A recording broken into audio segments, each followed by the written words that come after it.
இறைவன் வாழும் கோயில் எங்கள் குடும்பமாகணும். உறவு சூழும் குடும்பம் இங்கு உதயமாகணும். இறைவன் வாழும் கோயில் எங்கள் குடும்பமாகணும். உறவு சூழும் குடும்பம் இங்கு உதயமாகணும்.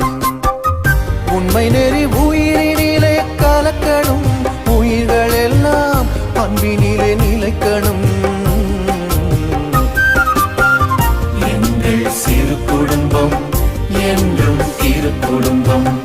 எங்கள் சிறு குடும்பம் என்றும் திரு குடும்பம். இறைவன் வாழும் கோயில் எங்கள் குடும்பமாகணும்.